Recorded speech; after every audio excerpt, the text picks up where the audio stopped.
Assalamu alaikum. Bismillahirrahmanirrahim.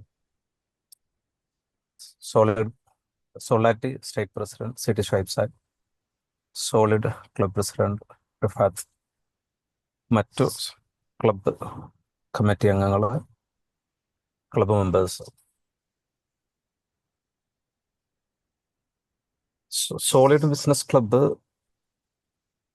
ഒരു series of discussion അല്ലെങ്കിൽ ഒരു സ്റ്റഡി കോൺസെപ്റ്റിൽ ബിസിനസ് മേഖലയിലുള്ള ഡിഫറെൻറ്റ് ടോപ്പിക്കിൽ കണ്ടിന്യൂസ് ആയിട്ട് ഡിസ്കസ് ചെയ്യുന്നു എന്നുള്ളത് ഒരു സന്തോഷം നൽകുന്നൊരു കാര്യമാണ്. അതുകൊണ്ട് തന്നെ ഓരോരോ സെഷനും ഒരു ലിമിറ്റഡ് ടൈമിൽ എന്താ പറയുക, ഒരു മനുഷ്യന് കൺസ്യൂം ചെയ്യാൻ പറ്റുന്ന ടോപ്പിക്കുകൾ ആ ഒരു പെർട്ടിക്കുലർ ടൈമിൽ കൊടുക്കുകയും അതിന് ദീർഘകാലം നീണ്ടു നിൽക്കുന്ന ഒരു സീരീസ് ആയിട്ട് മാറുകയും ചെയ്യുക എന്നുള്ളതാണ് അതിൻ്റെ തോട്ട് എന്നുള്ളത് ഞാൻ മനസ്സിലാക്കുന്നു. ആ അർത്ഥത്തിലാണ് ഞാൻ ഇന്ന് ക്ലാസ്സിനെ അപ്രോച്ച് ചെയ്യുന്നത്. എന്ന് പറഞ്ഞു കഴിഞ്ഞാൽ ഫിനാൻസിൻ്റെ എല്ലാ കാര്യങ്ങളും ഇന്നത്തെ ഡിസ്കഷനിൽ വരില്ല. ഒരു എന്താ പറയുക, ഇതിൽ ഇപ്പോൾ പ്രൊഫഷണൽ ഫീൽഡിൽ നിന്നുള്ള ആളുകളുണ്ടെങ്കിൽ അവരെ ഞാൻ എന്ത് ചെയ്യുന്നില്ല, ഈ പറയുന്ന ഡിസ്കഷനിൽ അഡ്രസ്സ് ചെയ്യുന്നില്ല എന്നുള്ളതാണ്. കാരണം ഞാൻ മനസ്സിലാക്കുന്നത് ഇതിലെ ബിസിനസ് ഓണേഴ്സിന് ഏറ്റവും ലളിതമായ ഭാഷയിൽ അവരുടെ വ്യത്യസ്ത ടോപ്പിക്കുകളെ മനസ്സിലാക്കുക എന്നുള്ളതാണ് ഈ സെഷൻ കൊണ്ട് ഉദ്ദേശിക്കുന്നത് എന്നുള്ളത്. അപ്പം അതുകൊണ്ട് തന്നെ ഞാൻ ഇന്ന് ഫിനാൻസിൽ ടോപ്പിക്കായിട്ട് എടുത്തിട്ടുള്ളത് reading of financial statement of business profit organisation. അതായത് ബിസിനസ് ഓർഗനൈസേഷൻ നമുക്കറിയാം, ഓർഗനൈസേഷന് പ്രോഫിറ്റ് ഉണ്ട്, നോൺ പ്രോഫിറ്റ് ഉണ്ട്. നോൺ പ്രോഫിറ്റിന്റെ ഫിനാൻഷ്യൽ സ്റ്റേറ്റ്മെന്റും പ്രോഫിറ്റ് ഓർഗനൈസേഷന്റെ ഫിനാൻഷ്യൽ സ്റ്റേറ്റ്മെന്റും തമ്മിൽ എന്തുണ്ട്, ഡിഫറൻസ് ഉണ്ട് അതിൽ വരുന്ന കോമ്പണൻസിൽ.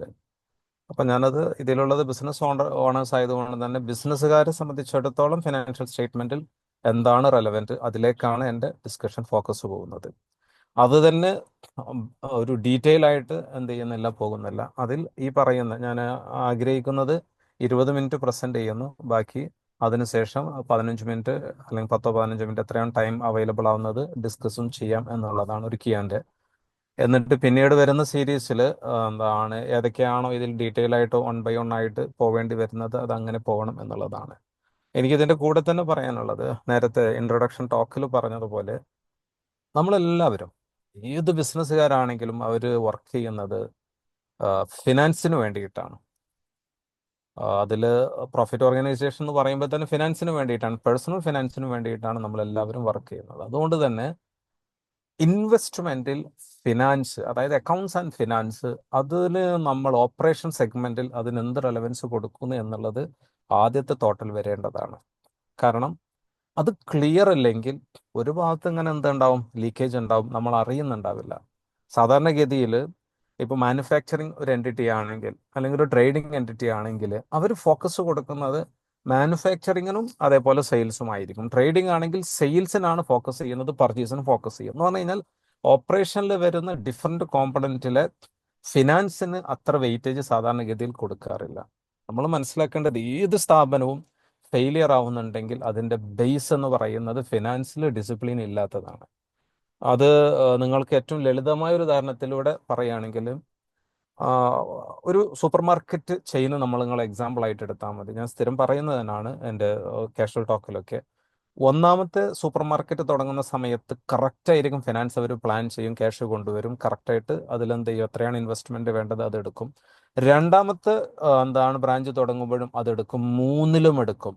ഈ 3 ബ്രാഞ്ചിൽ നിന്നും എന്ത് ചെയ്യുന്നു, കാരണം ആ സൂപ്പർ മാർക്കറ്റിന്റെ ഒരു ബിസിനസ് മോഡൽ എന്ന് പറയുന്നത് ക്യാഷ് സെയിലും എന്നാൽ ക്രെഡിറ്റ് പർച്ചേസും ആയതുകൊണ്ട് തന്നെ 60 to 90 ഡേയ്സ് ക്രെഡിറ്റ് നമുക്ക് കിട്ടുന്നതുകൊണ്ട് ക്യാഷ് സെയിലെ മുഴുവൻ ക്യാഷ് കാണുമ്പോൾ നമ്മളിങ്ങനെ ആലോചിക്കും, അത്രയും ക്യാഷ് ഉണ്ടല്ലോ, 4ാമത്തെ ബ്രാഞ്ച് നമുക്ക് തുടങ്ങാം ഈ ക്യാഷ് ഉപയോഗിച്ച്. അവിടെ ഫിനാൻസ് എന്ത് ചെയ്യാണ്, തെറ്റാണ്.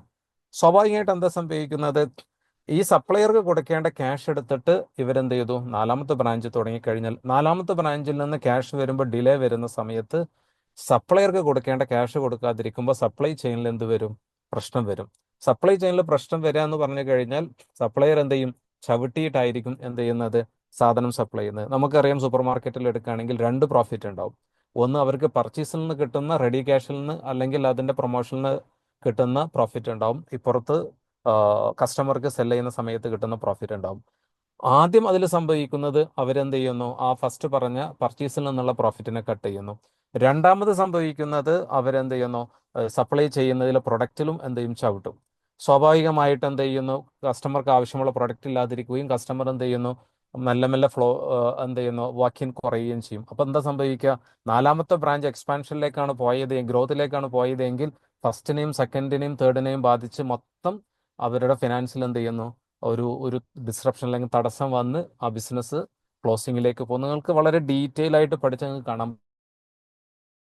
പറ്റുന്നു. അതുകൊണ്ട് തന്നെ ഫിനാൻസിലെ സ്ട്രാറ്റജിക് ഫിനാൻസ് മാനേജ്മെന്റ് എന്ന് പറയുന്നത് എന്താണ്, ഓപ്പറേഷണൽ സ്ട്രാറ്റജിക് മാനേജ്മെന്റ് പോലെ തന്നെ, അല്ലെങ്കിൽ ബിസിനസ്സിൽ എന്താണ് ഓരോരോ കോമ്പണന്റിനും എടുക്കുന്ന സ്ട്രാറ്റജി പോലെ തന്നെയാണ് ഫിനാൻസിന്. നമുക്ക് കറക്റ്റ് സ്ട്രാറ്റജി ഇല്ലെങ്കിൽ അതെന്ത് ചെയ്യും, പാളും എന്നുള്ളതാണ് എനിക്ക് ആമുഖമായിട്ട് അതിൽ പറയാനുള്ളത്. ഇനി ടോപ്പിക്കിലേക്ക് വരികയാണെങ്കിൽ, റീഡിംഗ് ഓഫ് ഫിനാൻഷ്യൽ സ്റ്റേറ്റ്മെന്റ് ആണ് നമ്മൾ വെച്ചിട്ടുള്ളത്.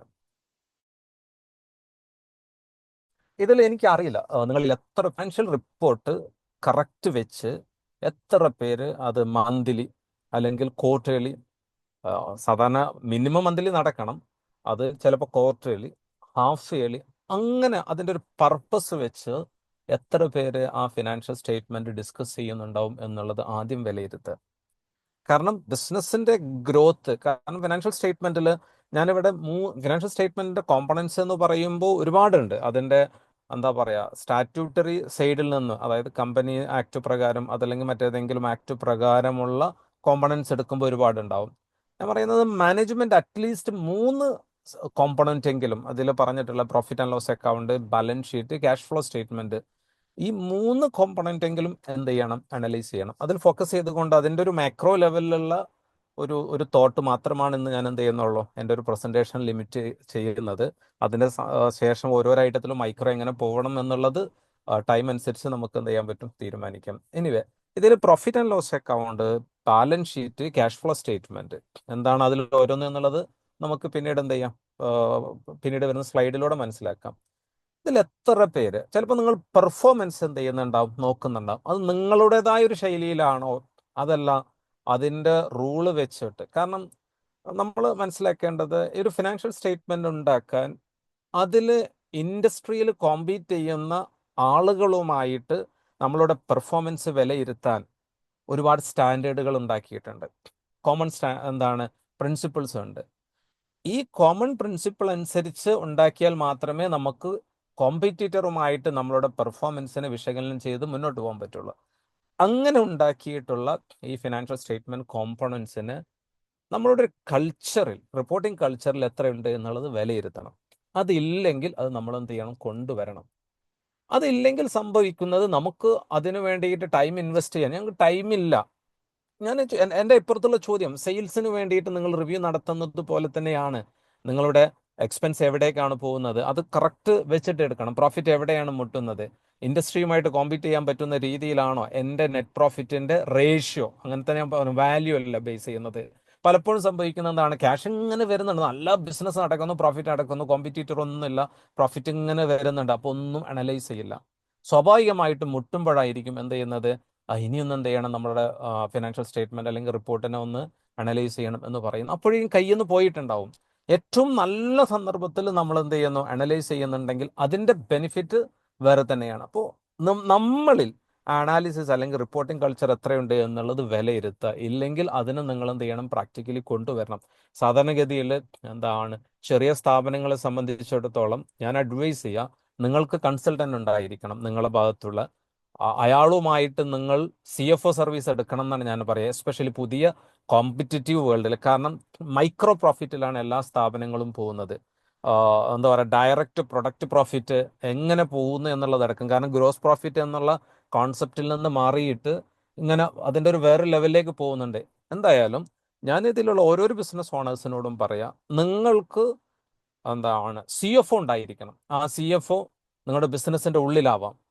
ആ ബിസിനസിന്റെ ഉള്ളിൽ നിങ്ങളുടെ വോളിയം അനുസരിച്ച് തീരുമാനിക്കാം. അതല്ലെങ്കിൽ നിങ്ങൾ എന്ത് ചെയ്യണം, നിങ്ങളുടെ കൺസൾട്ടന്റിനെ വിർച്വൽ ആയിട്ടെങ്കിലും ഒരു ചീഫ് ഫിനാൻഷ്യൽ ഓഫീസറായിട്ട് മാസത്തിൽ 1-2 ദിവസം നിങ്ങളോട് സ്പെൻഡ് ചെയ്യുന്ന രീതിയിൽ ഈ പറയുന്ന ഫിനാൻഷ്യൽ സ്റ്റേറ്റ്മെന്റിന് അല്ലെങ്കിൽ ഈ റിപ്പോർട്ടുകൾ, ഫിനാൻഷ്യൽ റിപ്പോർട്ടുകൾ ഡിസ്കസ് ചെയ്യുന്ന ഒരു പാറ്റേൺ നിങ്ങളുടെ കൾച്ചറിൽ കൊണ്ടുവരണം.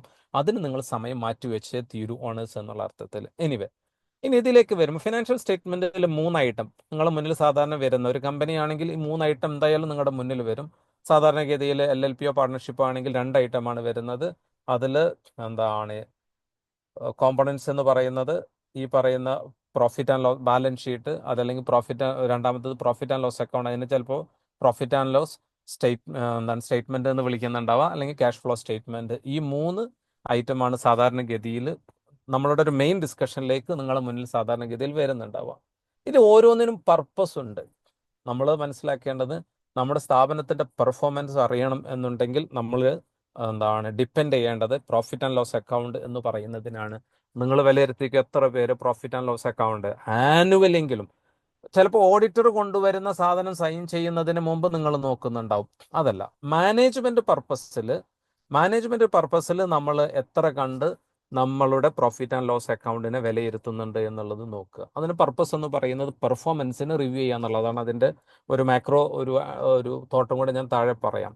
പിന്നെ ഉള്ളത് ബാലൻസ് ഷീറ്റ് ആണ്.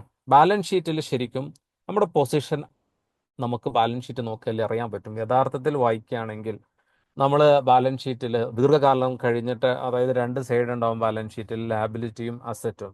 നമ്മുടെ കയ്യിലുള്ള അസറ്റ് വെച്ചുകൊണ്ട് നമ്മളുടെ ലാബിലിറ്റീസിനെ കൊടുത്തു വീട്ടാനുള്ള നമ്മളുടെ ലിക്വിഡിറ്റി എന്ന് പറഞ്ഞു കഴിഞ്ഞാൽ നമ്മളുള്ള ക്യാഷിന്റെ അവസ്ഥ എന്താണ്, നമ്മളുടെ അടുത്തുള്ള അസറ്റ് അതിന് മതിയാകുമോ, ഇങ്ങനെയുള്ള പൊസിഷൻ അറിയാനാണ് സാധാരണഗതിയിൽ ബാലൻസ് ഷീറ്റ് ഉപകാരപ്പെടുന്നത്. മൂന്നാമത്തത് ക്യാഷ് ഫ്ലോ സ്റ്റേറ്റ്മെന്റ് എന്ന് പറയും. ക്യാഷിന്റെ ഫ്ലോ ശരിക്കും നമുക്കറിയണം. നമ്മൾ നെറ്റ് പ്രോഫിറ്റ് നോക്കുക മാത്രമല്ല വേണ്ടത്, ക്യാഷ് ഫ്ലോയും കൂടെ നോക്കണം. പലപ്പോഴും സാലറി കൊടുക്കാൻ വേണ്ടിയിട്ട് നമ്മൾ ഓണേഴ്സ് ക്യാഷ് കൊണ്ടുവരുന്നുണ്ടെങ്കിൽ എവിടെയാണ് ക്യാഷിന് കുറവ് വരുന്നത്, എന്തുകൊണ്ട് വരുന്നു, എത്ര കുറയുന്നു എന്നുള്ളത് നമുക്ക് എന്ത് ചെയ്യാൻ പറ്റും, ക്യാഷ് ഫ്ലോ സ്റ്റേറ്റ്മെന്റ് എന്ന് വായിക്കാൻ പറ്റും. അതുകൊണ്ട് തന്നെ ഫിനാൻഷ്യൽ സ്റ്റേറ്റ്മെന്റിൽ പെർഫോമൻസ്, പൊസിഷന്, ക്യാഷിന്റെ ഫ്ലോ, ഈ 3 ആംഗിളിൽ നിന്നുകൊണ്ട് നമുക്ക് എന്ത് ചെയ്യാൻ പറ്റണം, അതിനെ മിനിമം അപ്രോച്ച് ചെയ്യാൻ പറ്റണം. ഇനി ഇതിന്റെ ഒരു പ്രിപ്പറേഷൻ എടുക്കുകയാണെങ്കിൽ തന്നെ പലപ്പോഴും നിങ്ങളെ മുന്നിൽ വരുന്ന, നിങ്ങൾ ഈ പറയുന്ന റിപ്പോർട്ടിംഗ് കൾച്ചർ ഇല്ലെങ്കിൽ ഓഡിറ്റർ തരുന്നത് സാധാരണഗതിയിൽ ഈ പറഞ്ഞ രണ്ടാമത്തെ സ്റ്റാറ്റ്യൂട്ടറി പർപ്പസിനുള്ള ഒരു ഫോർമാറ്റിലായിരിക്കും. ഇത് 2 രീതിയിലുണ്ട്. അപ്പോൾ ആ ഫോർമാറ്റ് ചിലപ്പോൾ നിങ്ങൾക്ക് വായിക്കാനും മനസ്സിലാക്കാനും ചിലപ്പോൾ പ്രയാസമുണ്ടെങ്കിൽ നിങ്ങൾക്ക് ഞാൻ നേരത്തെ പറഞ്ഞ നിങ്ങളുടെ കൺസൾട്ടന്റ് വഴി മാനേജ്മെന്റ് പർപ്പസിന് അതിനെന്ത് ചെയ്യണം, മോഡിഫൈ ചെയ്യുക എന്നുള്ളതാണ് നടക്കേണ്ടത്. നമുക്കറിയാവുന്നതുപോലെ തന്നെ ടെക്നോളജി വളരെ ഫാസ്റ്റാണ്. ഇപ്പോൾ അതിൻ്റെ പവർ BIയും ബാക്കിയുള്ളത് ഉപയോഗിച്ചുകൊണ്ട് നിങ്ങൾക്ക് റിയൽ ടൈം മാനേജ്മെന്റ് ആംഗിളിലുള്ള റിപ്പോർട്ടിനെ നിങ്ങൾക്ക് എന്ത് ചെയ്യാൻ പറ്റും, ജനറേറ്റ് ചെയ്യും. ഒറ്റ ക്ലിക്കിൽ നിങ്ങൾ നേരത്തെ തന്നെ നിങ്ങളുടെ ടൂൾ എല്ലാം സെറ്റ് ചെയ്തിട്ടുണ്ടെങ്കിൽ ഒറ്റ ക്ലിക്കിൽ ഇന്നത്തെ പെർഫോമൻസ് അടക്കം അറിയാൻ പറ്റുന്ന രീതിയിലേക്ക് ഫിനാൻഷ്യൽ സ്റ്റേറ്റ്മെന്റ് അല്ലെങ്കിൽ ഫിനാൻഷ്യൽ റിപ്പോർട്ടിങ്ങിനെ നമുക്ക് എന്ത് ചെയ്യാൻ പറ്റും, മാറ്റാൻ പറ്റും. അതുകൊണ്ട് തന്നെ സ്റ്റാറ്റ്യൂട്ടറിയെ അതിന്റെ വഴിക്ക് നിങ്ങൾ വിടുക. അതിന് നിങ്ങൾ സ്റ്റാറ്റ്യൂട്ടറി ഓഡിറ്റർ തരുന്ന സാധനത്തെ നിങ്ങളുടെ അക്കൗണ്ടന്റ് എങ്ങനെയാണോ അതിൽ പറഞ്ഞിട്ടുള്ള കാര്യങ്ങളൊക്കെ കമ്പയർ ചെയ്ത്, അത് അക്കൗണ്ടന്റിന്റെ റെസ്പോൺസിബിലിറ്റി ആയിട്ട് കൊടുക്കുകയും അതിൽ ബാക്കി വരുന്ന പ്ലാനിങ്ങുകളൊക്കെ നിങ്ങൾ നടത്തി കൊടുക്കുകയും ചെയ്യുക എന്നുള്ളത് ആണ് സ്റ്റാറ്റ്യൂട്ടറി ആംഗിളിൽ പോവേണ്ടത്. എന്നാൽ മാനേജ്മെന്റ് ആംഗിളിൽ നിങ്ങൾ ഫിനാൻഷ്യൽ സ്റ്റേറ്റ്മെന്റിന് എങ്ങനെയാണ് സമീപിക്കേണ്ടത് എന്നുള്ളത് നിങ്ങൾ തീരുമാനിക്കണം. അത് നിങ്ങളുടെ റിപ്പോർട്ടിംഗ് കൾച്ചറിന്റെ ഭാഗമായിട്ടാണ് എന്ത് ചെയ്യേണ്ടത്, വരേണ്ടത്. ഇനി ഫിനാൻഷ്യൽ സ്റ്റേറ്റ്മെന്റ് ഉണ്ടാക്കുന്ന സമയത്ത് ഞാൻ നേരത്തെ പറഞ്ഞ സ്റ്റാൻഡേർഡുകളും കോൺസെപ്റ്റുകളും ആശയങ്ങളും സ്റ്റാൻഡേർഡുകളും വെച്ചുകൊണ്ടാണ് സാധാരണഗതിയിൽ ഫിനാൻഷ്യൽ സ്റ്റേറ്റ്മെന്റ് എന്ത് ചെയ്യുന്നത്, ഉണ്ടാക്കുന്നത്. അതുകൊണ്ട് തന്നെ ചിലപ്പോൾ പലപ്പോഴായിട്ട് ഞാനിതിൽ എനിക്ക് പറയാനുള്ളത്, അതിന്റെ ഫസ്റ്റ് ഒരു ഡിസ്കഷൻ ആയതുകൊണ്ട് കുറച്ചും കൂടെ തിയറിറ്റിക്കൽ ആയിരിക്കും അതിൽ കുറച്ചുകൂടി പോകുന്നത്. അതിന് ശേഷമായിരിക്കും നമുക്ക് എന്ത് ചെയ്യേണ്ടത്, ഓരോരോ ഐറ്റംസ് എടുക്കുമ്പോൾ നമുക്ക് അതിലേക്ക് എന്ത് ചെയ്യാം, പ്രാക്ടിക്കലി എക്സാമ്പിൾ വെച്ചുകൊണ്ട് ചിലപ്പോൾ പോകാൻ പറ്റുന്നത്. അതിന് നെക്സ്റ്റ് ഇവിടെ നിന്ന് അങ്ങോട്ടുള്ള നിങ്ങളുടെ ഡിസ്കഷൻ അനുസരിച്ചായിരിക്കും. എല്ലാം കൂടെ ഒറ്റയടിക്ക് നമുക്ക് എക്സാമ്പിൾ എല്ലാം കൂടെ പറയുന്നതിൽ ഒരു പ്രാക്ടിക്കൽ ഡിഫിക്കൽട്ടി ഉണ്ട്. ഇതിൽ ചില കോൺസെപ്റ്റുകൾ നമ്മളെ മനസ്സിലുണ്ടാവണം.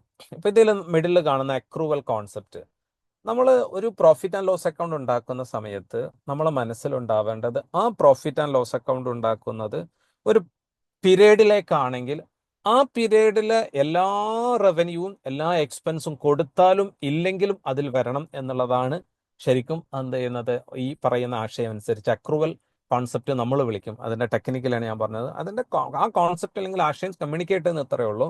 ഇപ്പൊ 2023-24 പീരീഡ് കഴിഞ്ഞു പോയത്, 23-24 റവന്യൂവിന്റെ ക്യാഷ് കിട്ടിയാലും ഇല്ലെങ്കിലും ആ റവന്യൂ പ്രോഫിറ്റ് ആൻഡ് ലോസ് അക്കൗണ്ടിൽ വരണം.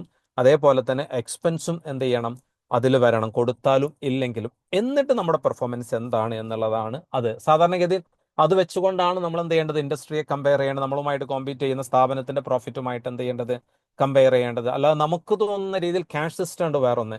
ക്യാഷ് സിസ്റ്റം എന്ന് പറഞ്ഞു കഴിഞ്ഞാൽ കിട്ടിയ ക്യാഷും കൊടുത്ത ക്യാഷ് മാത്രം വെച്ചുകൊണ്ട് എന്ത് ചെയ്യാം, എന്താണ് ഇൻകത്തെയും എക്സ്പെൻസിനെയും താരതമ്യപ്പെടുത്തുന്നതാണ്. അതല്ല ശരിക്കും നമ്മൾ ജനറലി ബേസ് ചെയ്യേണ്ടത് അക്രൂവലാണ്. എന്നതുപോലെ തന്നെയാണ് സ്ഥാപനം ദീർഘകാലത്തേക്ക് പോകുന്നത് കൊണ്ടാണ് നമ്മളൊരു ഒരു ഒരു 50 ലക്ഷത്തിന്റെ മെഷീനറി വാങ്ങിക്കഴിഞ്ഞാൽ ആ വർഷം തന്നെ 50 ലക്ഷം എക്സ്പെൻസ് ആയിട്ട് കാണിക്കുന്നതിന് പകരം ആ മെഷീനറിയുടെ എത്രയാണ് ആ മെഷീനറിക്കുള്ള ലൈഫ്, ആ പീരീഡിലേക്ക് അതിനെന്ത് ചെയ്യും, മുറിച്ചിട്ട് എക്സ്പെൻസ് ആയിട്ട് കാണിക്കുക എന്നുള്ളത്. അപ്പൊ അതുകൊണ്ട് തന്നെ ഇങ്ങനെ ഡിഫറെന്റ് ആശയങ്ങൾ, കോൺസെപ്റ്റുകൾ വെച്ചുകൊണ്ടാണ് എന്ത് ചെയ്യുന്നത്, ഈ പറയുന്ന പ്രോഫിറ്റ് ആൻഡ് ലോസ് അക്കൗണ്ട് ആണെങ്കിലും ബാലൻസ് ഷീറ്റ് ആണെങ്കിലും നമ്മൾ പ്രിപ്പയർ ചെയ്യുന്നത്. ഇനി പ്രോഫിറ്റ് ആൻഡ് ലോസ് അക്കൗണ്ടിലേക്ക് വരികയാണെങ്കിൽ എന്താണ് profit and loss account? Profit and loss account ഞാൻ നേരത്തെ പറഞ്ഞ സ്റ്റാറ്റ്യൂട്ടറി പർപ്പസിലേക്ക് ഞാൻ എന്ത് ചെയ്യുന്നില്ല, എടുക്കുന്നില്ല. ഇപ്പോൾ ഇത് സാധാരണഗതിയിൽ പഴയ ഒരു ഫോർമാറ്റിലാണ് trading and profit and loss account എന്ന് പറയും. എന്ന് പറഞ്ഞു കഴിഞ്ഞാൽ ഈ കാണുന്ന ഇതിന് ക്രെഡിറ്റ് സൈഡ് എന്ന് പറയുന്ന ഇവിടെ ഇൻകം ഉണ്ടാവും, ഈ പുറത്ത് എക്സ്പെൻസ് ഉണ്ടാവും. ഇതിലെന്തുകൊണ്ട് ഇങ്ങനെയുള്ള കുറേ ഐറ്റംസ് വന്നു എന്നുള്ളത് അതിലേക്ക് ഞാൻ പോകുന്നില്ല.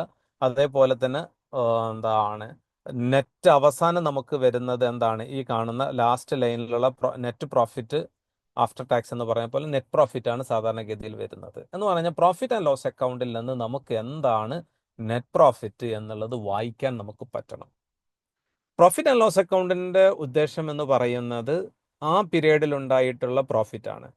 ഞാൻ ഓണേഴ്സിനോട് പറയാം, ആ വർഷത്തെ പ്രോഫിറ്റ് നമ്മൾ ഒരു അടിസ്ഥാനമാക്കി വെച്ചുകൊണ്ട് നമുക്കറിയേണ്ടത് കഴിഞ്ഞ വർഷത്തേതിൽ നിന്ന് എന്തെല്ലാം മാറ്റങ്ങൾ സംഭവിച്ചിട്ടുണ്ട്, അത് ഈ പ്രോഫിറ്റ് ആൻഡ് ലോസ് അക്കൗണ്ട് വെച്ച് നമുക്ക് വായിക്കാൻ പറ്റണം. ഞാൻ ചെറിയ ചെറിയ ഒരു എക്സാമ്പിൾസ് മാത്രമാണ് അല്ലെങ്കിൽ ആശയങ്ങൾ മാത്രമാണ് ഇതിലിട്ടിട്ടുള്ളത്. എന്ന് പറഞ്ഞു കഴിഞ്ഞാൽ ലാസ്റ്റ് ഇയറുമായിട്ട് കമ്പയർ ചെയ്യുന്ന ഒരു കോളം നമുക്കുണ്ടായിരിക്കണം. ഓൾറെഡി സ്റ്റാറ്റ്യൂട്ടറിയിൽ അതുണ്ടാവും, ഞാൻ മാനേജ്മെന്റ് പർപ്പസിനുള്ളതാണ്. ലാസ്റ്റ് ഇയറുമായിട്ട് കമ്പയർ ചെയ്യുന്ന സമയത്ത് വാല്യൂവിൽ മാത്രമല്ല റേഷ്യോയിലും നമുക്കുണ്ടാവണം. ഞാൻ ഇവിടെ കൊടുത്തിട്ടുണ്ട് എക്സ്പെൻസ് ടു റവന്യൂ റേഷ്യോ എന്ന് പറയുന്ന രീതിയിൽ. റവന്യൂവിൽ തന്നെ ഇപ്പൊ നിങ്ങൾ ഇവിടെ ഈ റവന്യൂ എടുക്കുകയാണെങ്കിൽ ഇതിൽ ശരിക്കും സെയിൽസിന്റെ അണ്ടറിൽ ഒരുപാട് ഐറ്റം നമുക്ക് പ്ലേസ് ചെയ്യാം. എന്ന് പറഞ്ഞാൽ നമുക്ക് എത്ര ലൈൻ ഉണ്ട് അത്രയും ലൈനുകൾ കൊടുക്കാം, സെയിൽസിൽ എത്ര പ്രൊഡക്റ്റ് ഉണ്ട് അത്രയും പ്രൊഡക്റ്റുകൾ കൊടുക്കുകയും അതിൽ മൊത്തം സെയിൽ 100 ആണെങ്കിൽ ഈ വർഷം എത്രയാണ് ആ പറയുന്ന മൊത്തം സെയിലിൽ ഓരോരോ ഐറ്റവും കോൺട്രിബ്യൂട്ട് ചെയ്തിട്ടുള്ളത്, കഴിഞ്ഞ വർഷം എത്രയായിരുന്നു, ഏത് പ്രൊഡക്റ്റ് ആണ് പെർഫോം ചെയ്യുന്നത്, ഏത് പ്രൊഡക്റ്റ് പെർഫോം ചെയ്യുന്നത്, ഇത് വായിക്കാൻ നമുക്ക് ഇതിന് പറ്റണം. ഇപ്പുറത്ത് എക്സ്പെൻസിലേക്ക് വരുന്ന സമയത്ത് ഈ ഓരോരോ എക്സ്പെൻസും നമ്മളുടെ ടോട്ടൽ സെയിലുമായിട്ട് എന്താണ് കഴിഞ്ഞ വർഷത്തെ റേഷ്യോ, ഈ വർഷത്തെ റേഷ്യോ എന്ത്, എക്സ്പെൻസ് ടു റവന്യൂ റേഷ്യോ നമുക്ക് എന്ത് ചെയ്യാൻ പറ്റണം, സ്ഥാപിക്കാൻ പറ്റണം. കഴിഞ്ഞ വർഷത്തേക്കാൾ പെർസെൻറ്റേജ് വൈസ് ഇപ്പൊ വളരെ ലളിതമായ ഉദാഹരണം പറയുകയാണെങ്കിൽ ഇപ്പൊ ഇലക്ഷൻ നിങ്ങൾ ശ്രദ്ധിച്ചിട്ടുണ്ടാവും. ഇലക്ഷനെ സംബന്ധിച്ചിടത്തോളം പോൾ ചെയ്തതിൽ എത്രയാണ് ഓരോരോ ഘടകകക്ഷികളും കിട്ടിയെന്നുള്ളത് എന്ത് ചെയ്യുന്നു, എന്താണ് കണക്ക് വെക്കുന്നത് പോലെ തന്നെയാണ് റവന്യൂമായിട്ട് എക്സ്പെൻസിനെ കമ്പയർ ചെയ്യുന്ന സമയത്ത് ഈ വർഷത്തെ എക്സ്പെൻസ് ഒരു ഉദാഹരണം പറയുകയാണെങ്കിൽ കഴിഞ്ഞ വർഷം 4% ഈ വർഷം 5%. കാരണം അന്വേഷിക്കണം എന്താണ് അതിൽ സംഭവിക്കുന്നത്. ചിലപ്പോൾ എന്ത് ചെയ്യും, റവന്യൂ കുറഞ്ഞതാവാൻ കാരണം, ചിലപ്പോൾ എന്തായിരിക്കും എക്സ്പെൻസ് കൂടിയതാവാൻ കാരണം. ഇങ്ങനെ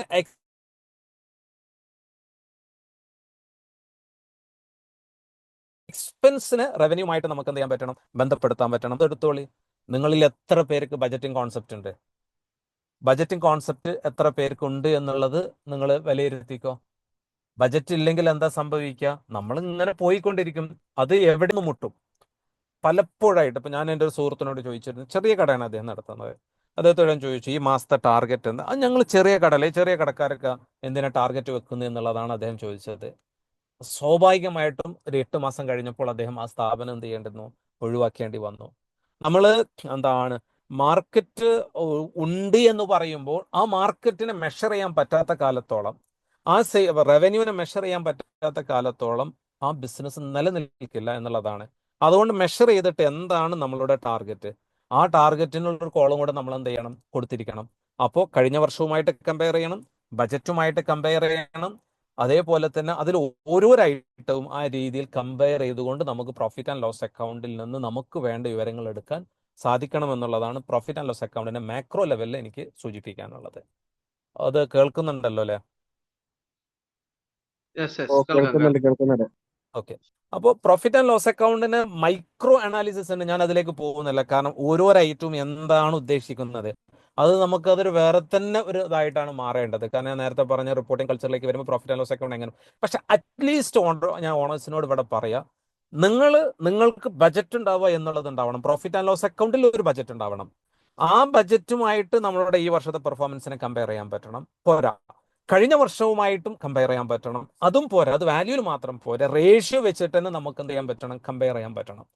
അങ്ങനെ കമ്പയർ ചെയ്തിട്ട് നമ്മുടെ ഗ്രോത്ത് എവിടെയാണ്, റവന്യൂവിൽ ഗ്രോ ഉണ്ടോ, അതേപോലെ നെറ്റ് പ്രോഫിറ്റിൽ ഗ്രോ ചെയ്യുന്നുണ്ടോ, ഗ്രോസ് പ്രോഫിറ്റിൽ ഗ്രോ ചെയ്യുന്നുണ്ടോ, ഇൻഡസ്ട്രിക്ക് അനുസരിച്ച് നമ്മൾ വരുന്നുണ്ടോ, ബജറ്റുമായിട്ട് നമുക്ക് എന്താ പറയുക, ബജറ്റ് നമുക്ക് എത്താൻ പറ്റും, ഇത് നമുക്ക് വായിക്കാൻ പറ്റണം. ഇതാണ് പ്രോഫിറ്റ് ആൻഡ് ലോസ്. അപ്പോൾ പ്രോഫിറ്റ് ആൻഡ് ലോസ് അക്കൗണ്ട് ഉണ്ടാക്കുന്നത് ഒരു പീരീഡിലേക്കാണ് കേട്ടോ. നിങ്ങൾക്ക് ഒരു മാസത്തേക്ക് ഉണ്ടാക്കാം, 3 മാസത്തേക്ക് ഉണ്ടാക്കാം, 6 മാസത്തേക്ക് ഉണ്ടാക്കാം, ഒരു കൊല്ലത്തേക്ക് ഉണ്ടാക്കാം, അതെങ്ങനെയും ആവാം. എന്നാൽ ഇനി ബാലൻസ് ഷീറ്റിലേക്ക് വരുമ്പോൾ, ബാലൻസ് ഷീറ്റ് ഉണ്ടാക്കുന്നത് ഒരു പെർട്ടിക്കുലർ ഡേറ്റിൽ നമ്മളെ പൊസിഷൻ അറിയാന്നുള്ളതാണ്. ബാലൻസ് ഷീറ്റിൽ നിങ്ങൾക്ക് കാണാൻ പറ്റുന്നത്, ഇത് ഒരു ഫോർമാറ്റ് ഇട്ടെന്ന് മാത്രമേ ഉള്ളൂ. ഇവിടെ ക്യാപിറ്റൽ നിങ്ങൾക്ക് കാണാൻ പറ്റും. ഓണേഴ്സിന് എത്രയാണ് മുടക്കിയിട്ടുള്ള എമൗണ്ട്, ഈ ഷെയർ ക്യാപിറ്റൽ എന്ന് പറയുന്ന അതിലാണ് വരേണ്ടത്. ഫോർമാറ്റ് ചിലപ്പോൾ നമ്മളെ മുന്നിലേക്ക് വരുന്നത് വേറൊരു ഫോർമാറ്റിലാവാം, പക്ഷെ നമ്മളെ പദം നമ്മളെ മനസ്സിലുണ്ടായിരിക്കുക ക്യാപിറ്റൽ എന്താണ് നമ്മൾ മുടക്കിയിട്ടുള്ളത്. പാർട്ട്ണർഷിപ്പ് ആകുമ്പോൾ ഡിഫറെൻറ്റ് ഫോർമാറ്റ് ആണ് കേട്ടോ, അത് നമ്മൾ മനസ്സിലാക്കണം. ഫിനാൻഷ്യൽ സ്റ്റേറ്റ്മെന്റ് കമ്പനീസ് ആക്ട് പറയുന്ന ഒരു ഫോർമാറ്റ് ഉണ്ട്. പാർട്ട്ണർഷിപ്പിന് അങ്ങനെ ഒരു പ്രത്യേകിച്ച് ഫോർമാറ്റ് പറയാത്തത് കൊണ്ട് തന്നെ പാർട്ട്ണർഷിപ്പ് നമുക്ക് ഇഷ്ടമുള്ള രീതിയിൽ അതാത് കൺസൾട്ടന്റുമാർ അവരുടെ ഒരു കൺവീനിയൻസ് അനുസരിച്ചാണ് ഉണ്ടാക്കുന്നത്. എന്തായാലും മാനേജേഴ്സിന് ഏറ്റവും സിമ്പിൾ ആയിട്ടുള്ള ഒരു ഫോർമാറ്റിൽ നമുക്ക് എന്ത് ചെയ്യാം, ഈ പറയുന്ന ഫിനാൻഷ്യൽ സ്റ്റേറ്റ്മെന്റിൽ profit and loss account, balance sheet ഒക്കെ ഉണ്ടാക്കാം. ഞാൻ ഇപ്പോൾ തൽക്കാലം പെട്ടെന്ന് മനസ്സിലാക്കാൻ ഷെയർ ക്യാപിറ്റൽ ഓണേഴ്സ് എന്തിറക്കി, ഇവിടെ കാണുന്ന റിസർവ് സർപ്ലസ് എന്ന് പറയുന്നതിൽ നമ്മൾ എന്താണ് വിതരണം ചെയ്യാത്ത പ്രോഫിറ്റ് എന്തൊക്കെ അവിടെ റിസർവ് ആയിട്ട് മാറ്റി വെച്ചിട്ടുണ്ട് എന്നുള്ളത് നമുക്ക് വായിക്കാൻ പറ്റണം. അപ്പൊ ഓണേഴ്സിന് എന്തുണ്ട്, ഇത് രണ്ടും കൂടി ചേർന്നാണ് ഓണേഴ്സ്. ഈ ഷെയർ ക്യാപിറ്റൽ, റിസർവ്സ് ആൻഡ് സർപ്ലസിൽ ഇവ എന്താണോ വാല്യൂ കാണിക്കുന്നത് അതാണ് ഓണേഴ്സിന് ബിസിനസ്സിലുള്ള റൈറ്റ്. എന്ന് പറഞ്ഞാൽ ഇപ്പുറത്ത് കാണുന്ന അസറ്റ് സൈഡിൽ കാണുന്നതാണ് മൊത്തം നമ്മുടെ കയ്യിലുള്ള അസറ്റ്. അതിൽ ഫിക്സഡ് അസറ്റ് ഉണ്ടാവും, അതായത് ഫർണിച്ചർ, ഇങ്ങനത്തെ ഒരുപാട് ഐറ്റംസ്. അതിൽ തന്നെ എക്സാമ്പിൾ ഉണ്ട്, ലാൻഡ്, ബിൽഡിംഗ്, ഫർണിച്ചർ, ഇങ്ങനെ ഐറ്റംസ് ഉണ്ടാവും. അതേപോലെ തന്നെ നമ്മളെ കയ്യിൽ ഉണ്ടാവുന്ന സ്റ്റോക്ക് എന്ത്, അതേപോലെ നമുക്ക് കിട്ടാനുള്ള എമൗണ്ട് എന്ത്, ബാങ്കിൽ എന്ത് എമൗണ്ട് ഉണ്ട്, ഇങ്ങനെയുള്ള ഫിഗർ ഉണ്ടാവും. ഈ പറയുന്ന അസറ്റിൽ ആർക്കൊക്കെ അവകാശങ്ങളുണ്ട് അത് നമുക്ക് എന്ത് ചെയ്യാൻ പറ്റും, ഈ ലാബിലിറ്റി സൈഡിൽ നോക്കിയാൽ കാണാൻ പറ്റും. അപ്പൊ ഈ അസറ്റിൽ നിന്ന് നമ്മൾക്ക് ഇപ്പുറത്തുള്ള ലാബിലിറ്റി കൊടുത്ത് വീട്ടാനുള്ള കഴിവുണ്ടോ, ഇവിടെ കറണ്ട് CL എന്ന് പറഞ്ഞാൽ കറണ്ട് ലാബിലിറ്റീസ് ഉണ്ട്, നമുക്ക് നോക്കണം.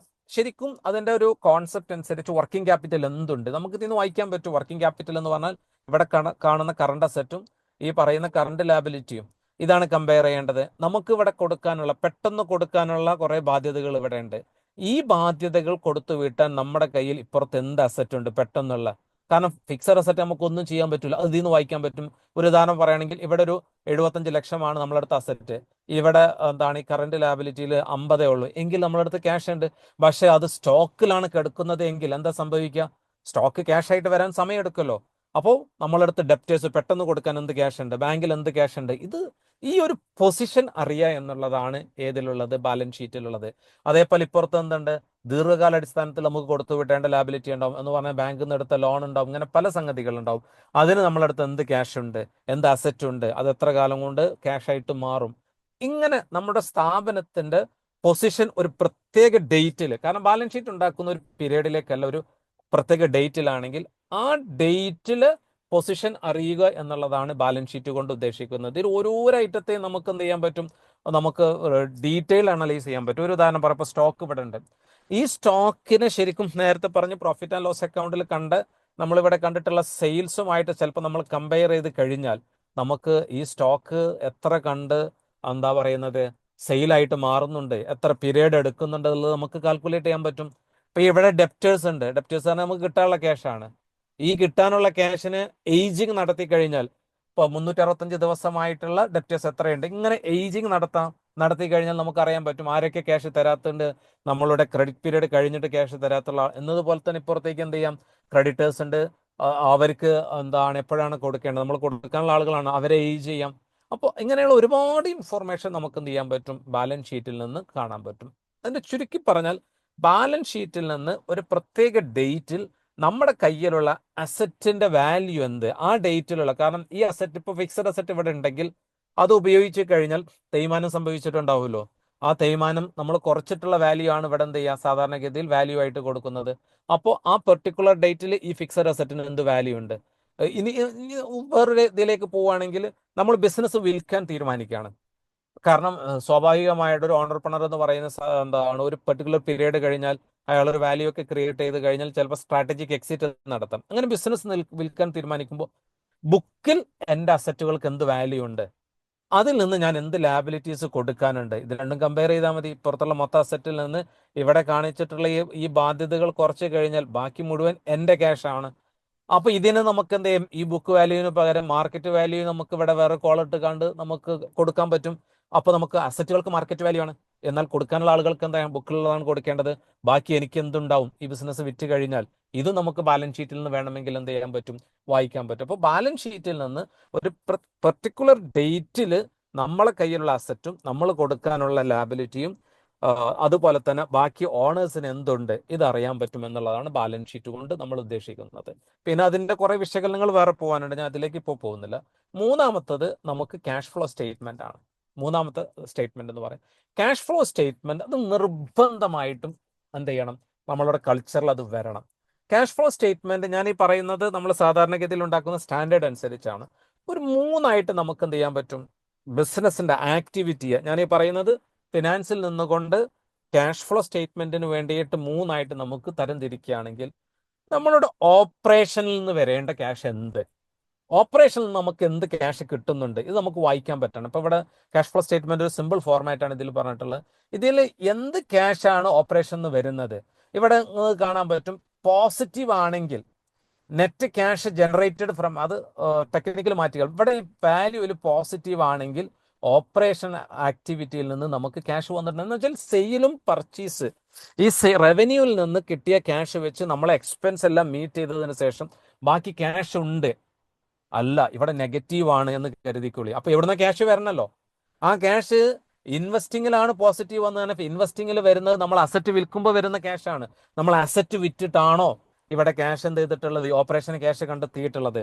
അതല്ല, ഫിനാൻസിങ് എന്ന് പറഞ്ഞു കഴിഞ്ഞാൽ ബാങ്കിൽ നിന്ന് ലോൺ എടുക്കാം, ഓണർ ക്യാഷ് കൊണ്ടുവരാം. അങ്ങനെ ഓണർ ക്യാഷ് കൊണ്ടുവന്നിട്ടാണോ നമ്മൾ എന്ത് ചെയ്തിട്ടുള്ളത്, ഓപ്പറേഷൻ ക്യാഷ് കണ്ടെത്തിയിട്ടുള്ളത്? അപ്പൊ അതൊരു ക്യാഷ് ഫ്ലോ സ്റ്റേറ്റ്മെന്റ് ഉണ്ടാക്കി കഴിഞ്ഞാൽ ഒരു ഓണറെ സംബന്ധിച്ചിടത്തോളം ഓപ്പറേറ്റിംഗ് ആക്ടിവിറ്റിയിൽ നിന്ന് വേണ്ടപ്പെട്ട ക്യാഷ് വന്നിട്ടുണ്ടോ, അതല്ല വന്നിട്ടില്ലെങ്കിൽ അത് എവിടെ നിന്നൊക്കെയാണ് നമ്മൾ ബാക്കപ്പ് ചെയ്തിട്ടുള്ളത്, ഇങ്ങനെ നമുക്ക് എന്ത് ചെയ്യാൻ പറ്റും, ക്യാഷ് ഫ്ലോ സ്റ്റേറ്റ്മെന്റിൽ നിന്നും വായിക്കാൻ പറ്റും. അപ്പോൾ ഒരു മാനേജ്മെന്റ് അല്ലെങ്കിൽ ബിസിനസ് ഓണേഴ്സിനെ സംബന്ധിച്ചിടത്തോളം ഞാൻ പറയാം, അറ്റ്ലീസ്റ്റ് ഈ മൂന്ന് സാധനം നമ്മുടെ കൾച്ചറിൽ വരണം റിപ്പോർട്ടിങ്ങിൽ. ബാക്കി ഒരുപാടുണ്ട് കേട്ടോ, ഡീറ്റെയിലേക്ക് ഞാൻ പോയിട്ടില്ല. മൈക്രോ അനാലിസിസ് ഈ പറയുന്ന ഓരോരോ സ്റ്റേറ്റ്മെന്റിൽ നടക്കാം. അറ്റ്ലീസ്റ്റ് ഈ മൂന്നെങ്കിലും നമ്മുടെ കൾച്ചറിൽ വരണം എന്നാണ് എനിക്ക് സൂചിപ്പിക്കാനുള്ളത്. ഞാൻ എൻ്റെ പ്രസന്റേഷൻ 20 മിനിറ്റ് എന്ന് പറഞ്ഞതുപോലെ അതിൽ ഞാൻ സമ്മറൈസ് ചെയ്തുകൊണ്ട് പറയുന്നത്, ഒന്ന്, നമുക്ക് നമ്മളുടെ ഫിനാൻസ് എന്ന് പറയുന്ന ഓപ്പറേഷണൽ കോമ്പണന്റിന് കൊടുക്കേണ്ട വെയിറ്റേജ് നമ്മൾ കൊടുത്തേ തീരൂ. കൾച്ചറിൽ സെയിൽസും അതേപോലെ തന്നെ പർച്ചേസിനും എന്ത് വെയിറ്റേജ് ആണോ നിങ്ങൾ കൊടുക്കുന്നത്, അതേ വെയിറ്റേജ് ഫിനാൻസ് മാനേജറുടെ കൂടെ അല്ലെങ്കിൽ ഫിനാൻസ് ഓഫീസറുടെ കൂടെ അല്ലെങ്കിൽ അക്കൗണ്ട്സ് ഓഫീസറുടെ കൂടെ ഇരിക്കുക എന്നുള്ളത് അജണ്ടയിലാവണം. ആ ഇരുത്തം കേവലം എത്ര ക്യാഷ് വന്നു എത്ര ക്യാഷ് പോയി എന്ന് ചോദിക്കുന്നതിന് പകരം മന്ത്ലി ആണെങ്കിൽ അതിൻ്റെ ഫിനാൻഷ്യൽ സ്റ്റേറ്റ്മെന്റിൽ പ്രോഫിറ്റ് ആൻഡ് ലോസ് അക്കൗണ്ടും ബാലൻസ് ഷീറ്റും ക്യാഷ് ഫ്ലോ സ്റ്റേറ്റ്മെന്റും വെച്ച് നമ്മൾ എന്ത് ചെയ്യണം, ഡിസ്കസ് ചെയ്യുന്ന ഒരു കൾച്ചറിലേക്ക് നമ്മൾ എന്ത് ചെയ്യാം, മാറണം എന്നുള്ളതാണ് എനിക്കതിൽ പ്രസന്റേഷന്റെ ഒരു കൺക്ലൂഷൻ എന്ന നിലയ്ക്ക് സൂചിപ്പിക്കാനുള്ളത്. ഇൻഷാ അല്ലാഹ് ബാക്കി ചർച്ചയിലേക്ക് പോകുമ്പോൾ വരുന്ന ഡൗട്ടുകൾ ക്ലിയർ ചെയ്യാം. ഇൻഷാ അല്ലാഹ്. അസ്സലാമു അലൈക്കും വറഹ്മത്തുള്ളാഹി. വലൈക്കും അസ്സലാം വറഹ്മത്തുള്ളാഹി വബറകാതുഹു. ഇനി ആർക്കെങ്കിലും ക്വസ്റ്റ്യൻസ് ചോദിക്കാനുണ്ടെങ്കിൽ ചോദിക്കാവുന്നതാണ്.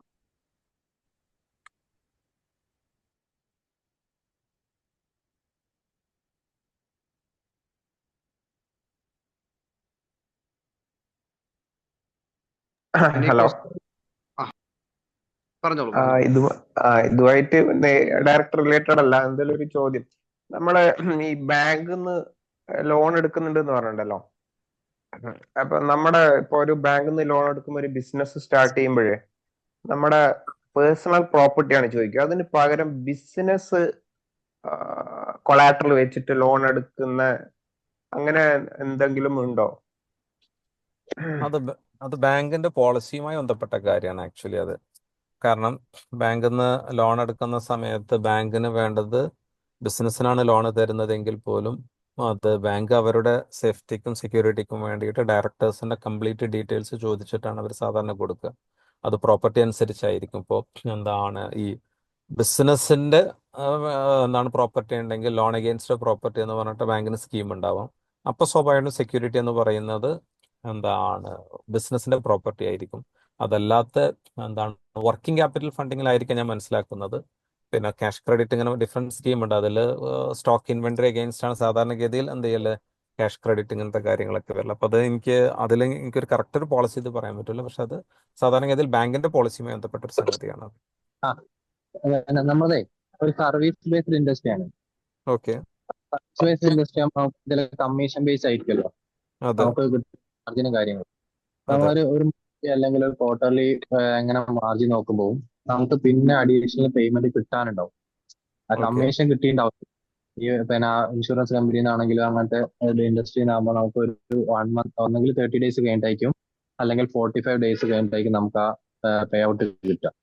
ഉം. അപ്പൊ അത് നമുക്ക് എങ്ങനെയാണ് ഇതിന്റെ അകത്തേക്ക് ഉൾക്കൊള്ളിക്കുക? നമ്മൾ ആ കമ്മീഷൻ കാണിച്ചുകൊണ്ട് വേണം നമ്മളെ മാർജിൻ കാണാൻ, അല്ലെങ്കിൽ അത് പ്രൊജക്ഷൻ ആക്കിയിട്ട് വെക്കുകയാണോ ചെയ്യുക? അത് ചിലപ്പോൾ സാധാരണഗതിയിൽ കട്ടിങ് സർവീസ് ഇൻഡസ്ട്രിയെ സംബന്ധിച്ചിടത്തോളം അവരുടെ റവന്യൂ റെക്കഗ്നീഷൻ എന്ന് പറയുന്നത് അത് ഏതിലും റവന്യൂ റെക്കഗ്നീഷന്, അതായത് ആ ഏത് പീരീഡിലാണ് റവന്യൂ ബുക്ക് ചെയ്യേണ്ടത് അക്കൗണ്ട്സിൽ എന്നുള്ളതിന് പ്രിൻസിപ്പിൾ ഇത്രയേ ഉള്ളൂ. നിങ്ങൾ സർവീസ് പ്രൊവൈഡ് ചെയ്ത് കഴിഞ്ഞാൽ റൈറ്റ് ടു റിസീവ് എസ്റ്റാബ്ലിഷ് ചെയ്തു എന്ന് പറഞ്ഞാൽ നമുക്ക് കിട്ടാനുള്ള അവകാശം നമ്മളവിടെ സ്ഥാപിച്ചു കഴിഞ്ഞു. അപ്പോൾ അങ്ങനെ സ്ഥാപിച്ചു കഴിഞ്ഞാൽ ആ പീരീഡിൽ ആ ഇൻകം എന്ത് ചെയ്യണം, വരണം. അത് കിട്ടിയോ ഇല്ലയോ എന്നുള്ളത് സെക്കൻഡറി ആണ്. എന്ന് പറഞ്ഞു കഴിഞ്ഞാൽ നിങ്ങൾ എന്താണ് നവംബർ അവസാനിക്കുകയാണ്. നവംബറിൽ നിങ്ങൾ എന്ത് ചെയ്തു, ഇന്ന് എന്താണോ സർവീസ് കൊടുക്കേണ്ടത് ആ സർവീസ് കൊടുത്തു കഴിഞ്ഞു. അവരുടെ കണ്ടീഷൻ അനുസരിച്ചുള്ള എല്ലാം നിങ്ങൾ പ്രൊവൈഡ് ചെയ്ത് കഴിഞ്ഞാൽ കമ്മീഷൻ നിങ്ങൾക്ക് ചിലപ്പോൾ അടുത്ത മാസം അതിൻ്റെ അടുത്ത മാസം ആയിരിക്കും കിട്ടുന്നത്. അത് റിസീപ്റ്റ് മാത്രമാണ് ഡിലേ. പക്ഷെ അതേസമയം നിങ്ങൾ നവംബറിൽ എന്ത് ചെയ്തു, റൈറ്റ് ടു റിസീവ് എന്ത് ചെയ്തു, എസ്റ്റാബ്ലിഷ് ചെയ്ത് കഴിഞ്ഞു.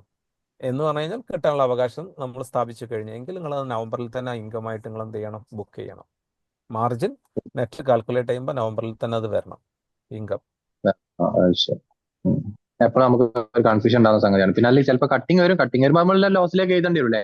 അല്ല, അത് ഡിസ്കൗണ്ട് ആവാം, ബാഡപ്റ്റ് ആവാം, പലതും ആവാം. അത് പിന്നീട് വരുന്നൊരു സംഗതിയാണ് കട്ടിങ് വരുന്നതൊക്കെ. പക്ഷെ നിങ്ങൾ പെർഫോം ചെയ്ത് കഴിഞ്ഞാൽ പിന്നെ നിങ്ങളെ സംബന്ധിച്ചിടത്തോളം അത് കിട്ടാനുള്ള അവകാശം സ്ഥാപിച്ചു കഴിഞ്ഞാൽ പിന്നെ നിങ്ങൾ എന്ത് ചെയ്യണം, അവിടെ ഇൻകം ആയിട്ട് നിങ്ങൾ എന്ത് ചെയ്യണം, അതിന് ബുക്ക് ചെയ്യണം. തന്നെ കാണിക്കണം. അതെ അതെ. അസ്സലാമു അലൈക്കും. ഇസ്ലാം ഈ CFO ഒന്ന് വിശദീകരിച്ചു തരുമോ? ഞാൻ ഉദ്ദേശിച്ചത് CFO, ചീഫ് ഫിനാൻഷ്യൽ ഓഫീസർ. നമ്മൾ വലിയ കമ്പനികളിൽ നമുക്കത് കാണാൻ പറ്റും. എന്ന് പറഞ്ഞു കഴിഞ്ഞാൽ നമുക്കിപ്പോൾ ഞാൻ നേരത്തെ പറഞ്ഞ ഓരോ ഐറ്റം എടുത്താൽ മതി. ഒന്ന്, ഒരു സ്ഥാപനത്തെ സംബന്ധിച്ചിടത്തോളം ഒരു പുതിയൊരു ബ്രാഞ്ച് തുടങ്ങുമ്പോൾ അവർക്ക് മുന്നിൽ ഫിനാൻസിന്റെ കൃത്യമായ പ്ലാനിങ് വേണം. 2, ഒരു ഇയർ തുടങ്ങുകയാണെങ്കിൽ ബജറ്റ് വേണം, കഴിഞ്ഞ വർഷത്തെ റിവ്യൂ ചെയ്യണം, കറക്റ്റ് റിപ്പോർട്ടിങ് വരണം, അതിൽ വരേണ്ട കുറേ നേരത്തെ പറഞ്ഞ ഒരുപാട് റിപ്പോർട്ടുകൾ പ്രിപ്പയർ ചെയ്യണം. ഇതിന് ചിലപ്പോൾ നമ്മളുടെ അക്കൗണ്ടന്റ് നമുക്ക് പ്രാപ്തനാവില്ല. ഞാൻ അക്കൗണ്ടന്റിനെ എന്ത് ചെയ്യല്ല, ഡീഗ്രേഡ് ചെയ്യല്ല കേട്ടോ. ഞാൻ പറയുന്നത് വെച്ച് കഴിഞ്ഞാൽ നമ്മളെ സംബന്ധിച്ചിടത്തോളം അവിടെ ഇൻകർ ചെയ്യേണ്ട കോസ്റ്റ്, ഇപ്പോൾ ഒരു സ്ഥാപനത്തിന്റെ വോളിയം അനുസരിച്ച് ഒരു അക്കൗണ്ടിങ് പോസ്റ്റിലേക്ക് എത്ര കോസ്റ്റ് വരണം, ആ കോസ്റ്റ് നമ്മൾ വരുത്താനും പാടുള്ളൂ, അതങ്ങനെ തന്നെ വരാനും പാടുള്ളൂ. എന്നാൽ അതേസമയം അക്കൗണ്ടിനെ സംബന്ധിച്ചിടത്തോളം അയാൾക്ക് ഈ ഫിനാൻസ് സ്ട്രാറ്റജിക്ക് അനാലിസിസോ അല്ലെങ്കിൽ ഫിനാൻസ് പ്ലാനിങ്ങോ നടത്താനുള്ള കേപ്പബിലിറ്റി ഉണ്ടാവണം എന്നില്ല.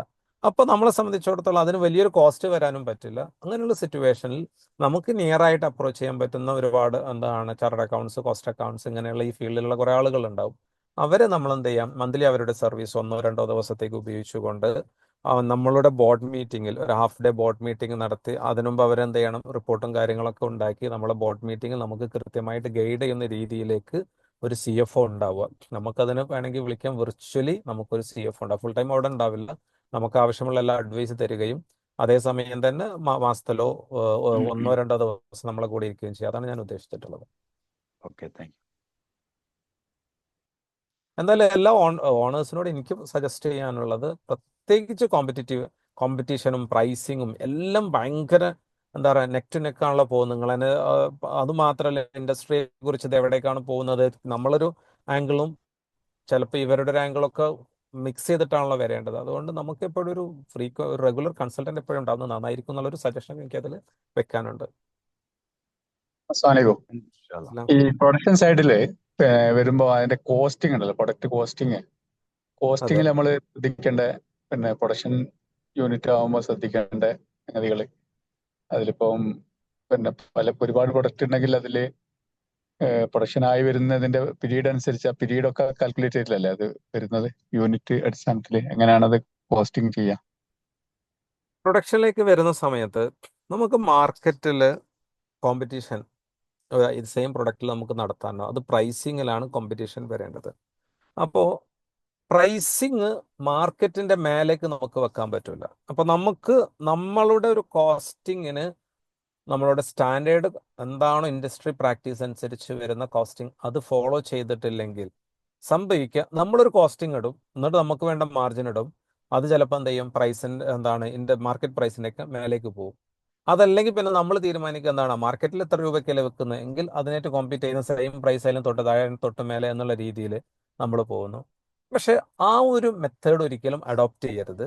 നിങ്ങൾ ചോദിച്ച ചോദ്യത്തിലേക്ക് വരുമ്പോൾ അവിടെ കറക്റ്റ് നമുക്ക് എന്ത് ചെയ്യണം, കോസ്റ്റിംഗ് നടത്തണം. അപ്പോൾ കോസ്റ്റിംഗ് നടത്തുമ്പോൾ ആ പ്രൊഡക്റ്റുമായിട്ട് ഡയറക്റ്റ്ലി ഇൻവോൾവ് ചെയ്യുന്ന എല്ലാ മനുഷ്യന്മാരുടെയും എല്ലാ എക്യുപ്മെന്റിന്റെയും അതിനുവേണ്ടി ഉപയോഗിക്കുന്ന എല്ലാ എന്താ പറയുക അതർ എക്സ്പെൻസുകളാണ്, ഫെസിലിറ്റികളുടെ എക്സ്പെൻസുകൾ കൺസിഡർ ചെയ്തിട്ടായിരിക്കണം അതിൻ്റെ കോസ്റ്റിംഗ് നടത്തേണ്ടത്. ഒന്ന്. ഇനി ആ കോസ്റ്റിംഗിന് എടുക്കുന്ന സമയത്ത് ഈ മെഷീൻ്റെ ഒരു കപ്പാസിറ്റി, ഇൻഡസ്ട്രിയിലുള്ള ആളുകൾ 24 മണിക്കൂർ വർക്ക് ചെയ്യുന്ന ഒരു കോൺസെപ്റ്റിലാണ് എന്ത് ചെയ്യുന്നത്, മെഷീൻ കൊണ്ടുപോകുന്നത്. നമ്മളാണെങ്കിൽ എന്ത് ചെയ്യുന്നുള്ളൂ, 12 hours പോകുന്നുള്ളൂ. 12 hours ആവുമ്പോൾ എന്താണ് അവരുടെ ഒരു സ്റ്റാൻഡേർഡ് കപ്പാസിറ്റി, ഒരു ഡേ എടുക്കുമ്പോഴുള്ള സ്റ്റാൻഡേർഡ് കപ്പാസിറ്റിയും നമ്മളുടെ സ്റ്റാൻഡേർഡ് കപ്പാസിറ്റിയും തമ്മിൽ എന്തുണ്ടാവും, മാറ്റണം. അതുകൊണ്ട് ഈ മെഷീനറിക്ക് എന്താണോ കമ്പനി പറയുന്ന സ്റ്റാൻഡേർഡ് കപ്പാസിറ്റി യൂണിറ്റ് എത്രയാണോ ആ യൂണിറ്റ് വെച്ചായിരിക്കണം അതിനെന്ത് ചെയ്യേണ്ടത്, ഡിവൈഡ് ചെയ്യേണ്ടത്. അതിൽ കുറഞ്ഞ് പ്രൊഡ്യൂസ് ചെയ്യുന്നു എന്നുള്ളത് നമ്മളെ ഫെയിലിയർ ആണ്, നമുക്ക് മാർക്കറ്റ് കണ്ടെത്താൻ പറ്റാത്തത് കൊണ്ടാണ്. അപ്പം അതുകൊണ്ട് നമുക്ക് വരുന്ന മൊത്തം കോസ്റ്റിന് ആ കോസ്റ്റിനെ സ്റ്റാൻഡേർഡ് യൂണിറ്റ് എത്രയാണ് വെച്ചിട്ടുള്ളത് അതുമായിട്ട് ഡിവൈഡ് ചെയ്തിട്ട് പെർ യൂണിറ്റ് എത്രയാണോ കോസ്റ്റ്, അതിന് ഇൻഡസ്ട്രിക്ക് ഒരു മാർജിൻ സ്വാഭാവികമായിട്ടുണ്ടാവില്ല, എല്ലാ ഇൻഡസ്ട്രിക്കും. ആ മാർജിനുമായിട്ട് എന്ത് ചെയ്യണം, ആഡ് ചെയ്തിട്ടായിരിക്കണം നമ്മൾ പ്രൈസ് സെറ്റ് ചെയ്യണം. ആ പ്രൈസ് ഇൻഡസ്ട്രിയേക്കാൾ കൂടുതലാണോ കുറവാണോ എന്നുള്ളതൊക്കെ ബാക്കി റിവ്യൂ ചെയ്യണം. പക്ഷെ ഞാൻ പറയുന്നത് നമ്മൾ ആക്ച്വൽ യൂണിറ്റ് ആവരുത് എന്ത് ചെയ്യേണ്ടത്, കോസ്റ്റിങ്ങിന് വേണ്ടിയിട്ട് ഉപയോഗിക്കുന്നു. സ്റ്റാൻഡേർഡിന്റെ മേലേക്ക് നമ്മൾ എന്ത് ചെയ്യുന്നു, പ്രൊഡ്യൂസ് ചെയ്യുന്നുണ്ടെങ്കിൽ നമുക്ക് അത്രയും മാർജിൻ കിട്ടുന്നു. കാരണം ഇൻഡസ്ട്രിയുടെ പ്രൈസ് സെറ്റ് ചെയ്യുന്നത് ഏത് വെച്ചിട്ടാണ്, സ്റ്റാൻഡേർഡ് യൂണിറ്റ് വെച്ചിട്ടായിരിക്കും. അപ്പോൾ സ്റ്റാൻഡേർഡ് യൂണിറ്റ് വെച്ച് നമ്മൾ കൂടുതൽ പ്രൊഡ്യൂസ് ചെയ്യുന്നുണ്ടെങ്കിൽ നമുക്ക് വേണമെങ്കിൽ പ്രൈസ് കുറയ്ക്കാനും പറ്റും. എന്താണ് കോമ്പറ്റീറ്ററേക്കാളും നമുക്ക് എന്ത് ചെയ്യാൻ പറ്റും, പ്രൈസ് കുറച്ചിട്ട് വോളിയം കൂട്ടി പ്രോഫിറ്റ് കൂട്ടാൻ പറ്റും. അപ്പോൾ ഇപ്പോൾ അതുമായി ഡയറക്റ്റ് ബന്ധപ്പെടുക എന്ന് പറഞ്ഞു കഴിഞ്ഞപ്പോൾ ഫാക്ടറി ഒരു സ്ഥലത്താണ്, കോർപ്പറേറ്റ് ഓഫീസ് വേറൊരു സ്ഥലത്താണെന്ന് കരുതിക്കോളി. കാരണം ലാൻഡും ഇതിനും വേണ്ടിയിട്ട് ഫാക്ടറി റിമോട്ടിലാണ് വെക്കുന്നതെങ്കിൽ ആ ഫാക്ടറിയിൽ വരുന്ന കോസ്റ്റാണ് നമ്മൾ എന്ത് ചെയ്യേണ്ടത്, കൺസിഡർ ചെയ്യേണ്ടത്. അവിടുത്തെ മനുഷ്യന്മാരെ കൺസിഡർ ചെയ്യണം, മെഷീനറി കൺസിഡർ ചെയ്യണം, അവിടെ ഇലക്ട്രിസിറ്റി കൺസിഡർ ചെയ്യണം, വാടകയ്ക്കാണെങ്കിൽ അത് കൺസിഡർ കഴിഞ്ഞ് വാടകയ്ക്കല്ല സ്വന്തം ബിൽഡിംഗ് ആണെങ്കിൽ അതിൻ്റെ ഡിപ്രിസിയേഷൻ, ഇങ്ങനെ എല്ലാം കൂടി വെച്ചിട്ടായിരിക്കണം നമ്മൾ എന്ത് ചെയ്യേണ്ടത്, അതിൻ്റെ കോസ്റ്റിംഗ് നടത്തേണ്ടത്. അത് മൈക്രോ അനാലിസിസിലേക്ക് പോകേണ്ടതാണ്. മാക്രോ ലെവൽ ഇതാണ് എനിക്ക് അതിൽ സൂചിപ്പിക്കാനുള്ളത്. നമുക്ക് ക്ലിയർ ആയിട്ടുണ്ടാവുമെന്ന് പ്രതീക്ഷിക്കുന്നു. ജാബിർ ഭായ്. ഒരു ക്വസ്റ്റ്യൻ, ഒരു നമ്മുടെ സോഫ്റ്റ്വെയറിനെ കുറിച്ചിട്ട് ചോദിച്ചിട്ടുണ്ട്. റിപ്പോർട്ടുകൾ ജനറേറ്റ് ചെയ്യാൻ പറ്റുന്ന ഫ്രീ ഓർ പെയ്ഡ് സോഫ്റ്റ്വെയറിനെ കുറിച്ച് ഒരു സെഷൻ ചോദിച്ചിട്ടുണ്ട്. അതിൽ എന്താണ് റിപ്പോർട്ട് ജനറേറ്റ് ചെയ്യാൻ പറ്റുന്ന പല സോഫ്റ്റ്വെയർസും ഉണ്ട്. അതിലിപ്പോൾ നമ്മൾ ഉപയോഗിക്കുന്ന സോഫ്റ്റ്വെയർ ഉണ്ടാവില്ല അക്കൗണ്ടിങ്ങിന് വേണ്ടിയിട്ട്, അതിൽ തന്നെ ചിലപ്പോൾ നമുക്ക് റിപ്പോർട്ട് കറക്റ്റ് ജനറേറ്റ്. അപ്പോൾ അത് നിങ്ങൾ ഉപയോഗിക്കുന്ന സോഫ്റ്റ്വെയറുമായി ബന്ധപ്പെട്ടാണ്. അതിനിപ്പോൾ ഒരു സ്പെസിഫിക് സോഫ്റ്റ്വെയർ എനിക്ക് എന്ത് ചെയ്യാൻ പറ്റില്ല, പറയാൻ പറ്റില്ല. കാരണം അത് കസ്റ്റമൈസ്ഡ് സോഫ്റ്റ്വെയർ ആണെങ്കിൽ ആ സോഫ്റ്റ്വെയർ വെണ്ടേഴ്സിനോട് നിങ്ങൾ സംസാരിച്ച് കഴിഞ്ഞാൽ നിങ്ങളുടെ പർപ്പസിന് വേണ്ടിയിട്ട് അത് മാറ്റിത്തരും. അതല്ലാത്ത ജനറലി ഇവിടെ അവൈലബിൾ ആവുന്ന കുറേ സോഫ്റ്റ്വെയർസ് ഉണ്ട്. അപ്പോൾ അത് എനിക്ക് തോന്നുന്നത് അത് 1-to-1 ആണ്. കാരണം ഇതിൽ സോഫ്റ്റ്വെയർ കുറേ വെണ്ടേഴ്സ് ഉണ്ട്. ഞാൻ ഏതെങ്കിലും ഒന്നിനെ കുറിച്ച് പറഞ്ഞു കഴിഞ്ഞാൽ ഇത് കഴിഞ്ഞാൽ അവർ ചിലപ്പോൾ എൻ്റെ കഴുത്തിന് പിടിക്കും. അതുകൊണ്ട് തൽക്കാലം ഒരു സോഫ്റ്റ്വെയറിനെ കുറിച്ച് ഞാൻ എന്ത് ചെയ്യുന്നില്ല, മിണ്ടുന്നില്ല. പക്ഷേ സോഫ്റ്റ്വെയർ അവൈലബിൾ ആണ്. അതിൽ ERP, അതിൽ നിങ്ങളുടെ സ്ഥാപനത്തിൻ്റെ വോളിയം ബേസ് ചെയ്തുകൊണ്ടായിരിക്കണം നിങ്ങൾ എന്ത് ചെയ്യേണ്ടത്, സോഫ്റ്റ്വെയറും തീരുമാനിക്കേണ്ടത്. ഈ റിപ്പോർട്ടിന് വേണ്ടിയിട്ട് മാത്രം ബിഗ് ഇൻവെസ്റ്റ്മെന്റിലേക്ക് പോകാനും പാടില്ല. കാരണം നമുക്ക് എത്രയാണോ ഇതിൽ, ഞാൻ നേരത്തെ നിങ്ങളോട് എക്സ്പെൻസ് ടു റവന്യൂ റേഷ്യോ പറഞ്ഞല്ലോ. ഒരു ഇൻഡസ്ട്രിയിൽ ഓരോരോ എക്സ്പെൻസിനും സ്റ്റാൻഡേർഡ് റേഷ്യോ ഉണ്ട് കേട്ടോ. ഒരു ഉദാഹരണം പറയുകയാണെങ്കിൽ മാർക്കറ്റിങ്ങിന് എത്രയാണ് നമ്മൾ നിൽക്കുന്ന എന്താണ് ഇൻഡസ്ട്രിയുടെ സ്റ്റാൻഡേർഡ് റേഷ്യോ എന്നുള്ളത് നമുക്കറിയണം. ചിലയിടത്ത് 2% ആയിരിക്കും, ചില സ്ഥലത്ത് 5% ആയിരിക്കും, ചില പോയിന്റിൽ അത് 10% ആവാം. നമ്മൾ എത്രയാണ് സ്പെൻഡ് ചെയ്യേണ്ടത് എന്നുള്ളത് അതിൽ വെച്ചിട്ടാണ് തീരുമാനിക്കേണ്ടത്. എന്നതുപോലെ തന്നെയാണ് സോഫ്റ്റ്വെയറുമായി ബന്ധപ്പെട്ടും. ഞാനതിൽ പറയാം എന്താ വെച്ച് കഴിഞ്ഞാൽ, ഇപ്പോൾ ഒരു സാധാരണ കച്ചവടം നടത്തുന്ന സംബന്ധിച്ചിടത്തോളം അയാൾ സോഫ്റ്റ്വെയർ വലിയ ഇൻവെസ്റ്റ്മെന്റ് നടത്തേണ്ടതില്ല. എന്നാൽ ചിലപ്പോൾ സബ്സ്ക്രിപ്ഷൻ മോഡൽ സോഫ്റ്റ്വെയർ ഉണ്ടാവും. അത് ഞാൻ നേരത്തെ പറഞ്ഞു, നിങ്ങളുടെ കൺസൾട്ടന്റും നിങ്ങളും സോഫ്റ്റ്വെയർ വെണ്ടേഴ്സും ഒരുമിച്ചിരുന്നു കൊണ്ട് നിങ്ങളുടെ പർപ്പസിന് ഈ സോഫ്റ്റ്വെയർ മീറ്റ് ചെയ്യില്ല എന്നുള്ളതാണ് അതിൽ നോക്കേണ്ടത്. എന്തായാലും റിപ്പോർട്ടിങ്ങിന് വേണ്ടിയിട്ട് വലിയ സോഫ്റ്റ്വെയറിലേക്ക് നിങ്ങൾ പോരുത്. എന്നാൽ റിപ്പോർട്ടിങ്ങിൽ നിങ്ങൾക്ക് എന്ത് ചെയ്യാൻ പറ്റും, പല ടൂളുകൾ ഉപയോഗിക്കാൻ പറ്റും. ഇതിൽ നല്ല വോളിയം ചെയ്യുന്ന ആളുകളുണ്ട്, ഞാൻ അവരോട് പറയാം പവർ ബി ഐയും ബാക്കിയുള്ളത് ഉപയോഗിച്ചുകൊണ്ട് നിങ്ങളുടെ നേരത്തെ പറഞ്ഞ കൺസൾട്ടന്റ് ആൻഡ് സോഫ്റ്റ്വെയർ വെണ്ടേഴ്സ് വഴി അതെന്ത് ചെയ്യണം, ഓപ്പറേറ്റ് ചെയ്യണം എന്നുള്ളതാണ്. അതുമാത്രമല്ല കേട്ടോ, എനിക്കതിൽ പറയാനുള്ളത്, നമ്മളുടെ ഫിനാൻഷ്യൽ സ്റ്റേറ്റ്മെന്റ് പ്രിപ്പയർ ചെയ്യുമ്പോൾ മൈക്രോ അനാലിസിസിലേക്ക് ഇനി പോയേ തീരൂ. കാരണം ചില പ്രൊഡക്റ്റ് പ്രോഫിറ്റബിൾ അല്ലെങ്കിൽ അത് നിർത്താൻ നമ്മളുടെ അക്കൗണ്ടിങ് ആണെങ്കിലും റിപ്പോർട്ടിംഗ് ആണെങ്കിലും ആ രീതിയിൽ പലപ്പോഴും സംഭവിക്കുന്നത്. ഇപ്പൊ ഇതിൽ തന്നെ ആളുകൾ എടുത്തോളൂ, ഇപ്പൊ നിങ്ങൾ സെയിൽ നടത്തുന്നുണ്ടാവും. സെയിൽ നടത്തുമ്പോൾ ഒരു ട്രേഡറെ സംബന്ധിച്ച്, ട്രേഡറെ ഞാൻ എടുക്കുന്നത്, ട്രേഡർ 10 അല്ലെങ്കിൽ 10 എന്നല്ല, ഒരു ഒരു എന്താ പറയാ, അയാൾ 50-100 ഐറ്റംസ് വിൽക്കുന്നുണ്ടാവും. ഞാൻ അതിനെ ക്ലാസിഫൈ ചെയ്യാണ്. ഒരു ഹോൾസെയിൽ ഡീലറെ സംബന്ധിച്ചിടത്തോളം ഒരു 5 സെഗ്മെന്റ് ആക്കി തിരിക്കുകയാണെങ്കിൽ, ആ 5 സെഗ്മെന്റ് ആക്കി നിങ്ങൾ തിരിച്ചിട്ടുണ്ടെങ്കിൽ ആ ഓരോരോ സെഗ്മെന്റ് വൈസ് ആയിരിക്കണം എന്ത് ചെയ്യേണ്ടത്, നിങ്ങൾ അക്കൗണ്ട് ചെയ്യേണ്ടത്. എങ്കിലും നിങ്ങൾക്ക് എന്ത് ചെയ്യാൻ പറ്റുള്ളൂ, അതിന്റെ റിപ്പോർട്ട് കിട്ടുള്ളൂ. എങ്കിലും നിങ്ങൾക്ക് തീരുമാനിക്കാൻ പറ്റുള്ളൂ ഈ പ്രൊഡക്റ്റിൽ നിന്ന് എനിക്ക് എന്ത് പ്രോഫിറ്റ്. എക്സ്പെൻസിലും അതേ രീതിയിൽ തന്നെയാണ് പോകേണ്ടത് കേട്ടോ. എന്ത് പ്രോഫിറ്റ് തരുന്നുണ്ട് തരുന്നില്ല എന്നുള്ളത് എനിക്ക് വായിക്കാൻ പറ്റും. ചിലത് നമ്മൾ നിർത്താൻ, അതായത് ഷട്ട് ഡൗൺ എന്നുള്ള ആ ഒരു എന്താ പറയുക സ്റ്റേൺ ഡിസിഷൻ ഉണ്ടല്ലോ, അത് നമുക്ക് പറ്റണം. അത് പറ്റണം എന്നുണ്ടെങ്കിൽ ഡാറ്റ വെച്ചിട്ടാണ് അത് ചെയ്യേണ്ടത്. നമ്മളുടെ അന്ന് റിപ്പോർട്ടില്ലാത്ത നമ്മളുടെ ഇതുണ്ടാവില്ല, ഒരു മനസ്സിന്ന് മാത്രം എടുത്തുകൊണ്ടുള്ള ഒരു കണക്ക് വെച്ച് ഒരു ബിസിനസ്സും അല്ലെങ്കിൽ ഒരു പ്രൊഡക്റ്റും നിങ്ങൾ എന്ത് ചെയ്യരുത്, ക്ലോസ് ചെയ്യരുത്. കാരണം അപ്പുറത്ത് എന്ത് ചെയ്യുന്നുണ്ട്, നന്നായിട്ട് ആ പ്രൊഡക്റ്റ് ഒരാൾ പെർഫോം ചെയ്യുന്നുണ്ടെങ്കിൽ അതിന്റെ കാരണം നമ്മുടെ കേസിൽ എന്തെന്ന് നമ്മൾ തീരുമാനിക്കണം. അപ്പൊ അതുകൊണ്ട് സോഫ്റ്റ്വെയറിനെ കുറിച്ച്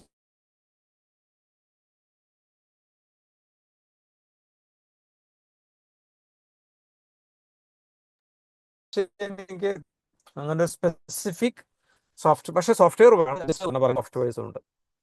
ഇതിൽ തന്നെ ഇപ്പോൾ റിഫാത്തിനോട് ചോദിച്ചാലും അങ്ങനെയുള്ള കുറെ ആളുകളുണ്ട്, അവരോട് ചോദിച്ചാലൊക്കെ നിങ്ങൾക്ക് അറിയാൻ പറ്റും സോഫ്റ്റ്വെയർസ്. പ്രസിഡന്റിന് ഇതിൽ അതാണ് സോഫ്റ്റ്വെയറിനെ കുറിച്ച് നന്നായിട്ട് പറയാൻ പറ്റുന്ന ആളാണ്. ഇൻഷാ അല്ലാ. എല്ലാ ചെറിയ സ്ഥാപനങ്ങളും ഇതുപോലെ CFO ഒക്കെ വെക്കണം എന്നാണോ? അതായത് വളരെ ചെറിയ സ്ഥാപനങ്ങളും ഉണ്ടാവുമല്ലോ, നമ്മളെ ചെറിയ ടേൺ ഓവറിലൊക്കെ മുന്നോട്ട് പോകുന്ന. കാഷ്വലായിട്ട് ഫിനാൻസ് ഡിസ്കസ് ചെയ്യാൻ പറ്റുന്ന ഒരാളുണ്ടാവുന്നത് എപ്പോഴും നല്ലതാണ്.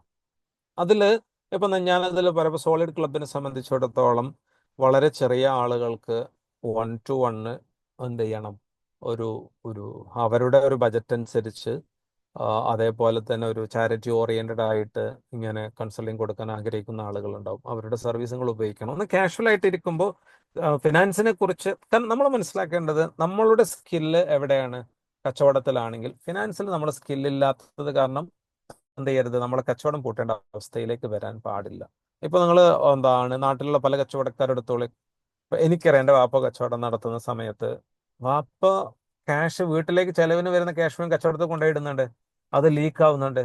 എന്തേ കാരണം? വാപ്പാന്റെ ഒരു കണക്ക് കൂട്ടലുണ്ട്, നമ്മളെ നാടൻ കണക്ക് പ്രകാരം ഞാൻ ഇത്ര മുടക്കി, ഇപ്പൊ എൻ്റെ അടുത്ത് ഇത്ര ഉണ്ട്, ഇത് ഇത്ര ഉണ്ടാവുന്നിട്ടുണ്ടെങ്കിൽ കൂടാനുള്ള കാരണം അതാണ് പ്രോഫിറ്റ്, അല്ലെങ്കിൽ ഇത്ര കുറഞ്ഞു അതാണ് ലോസ്. അതിന്റെ പ്രശ്നം എന്താ വെച്ചാൽ പ്രോഫിറ്റ് ലോസ് മാത്രം അറിഞ്ഞാൽ പോലും എന്തുകൊണ്ട് കുറയുന്നു എന്ന് അറിയണമെന്നുണ്ടെങ്കിൽ ഈ പറയുന്ന ചെറിയതാണെങ്കിലും വലുതാണെങ്കിലും എന്ത് ചെയ്യണം, ഏതോ അർത്ഥത്തിൽ നിങ്ങൾ വോളിയാണ് നിങ്ങൾ തീരുമാനിക്കേണ്ടത്. അതിന് നിങ്ങൾ ഹൈ പെയ്ഡ് കൊടുത്ത് അപ്പോയിന്റ് ചെയ്യണമെന്നൊന്നും ഞാൻ പറഞ്ഞിട്ടില്ല. ഏതോ അർത്ഥത്തിൽ നമുക്കൊരു കൺസൾട്ടന്റ് അത് മാസത്തിലാവണമെന്നില്ല, 3 മാസത്തിലൊരിക്കലാവാം, 6 മാസത്തിലൊരിക്കലാവാം. അത് നമ്മുടെ ബജറ്റിൽ ഒതുങ്ങുന്ന രീതിയിലേക്ക് അത് പ്ലാൻ ചെയ്യണം എന്നാണ് എൻ്റെ സ്ട്രോങ് അഡ്വൈസ് അതിലുള്ളത്.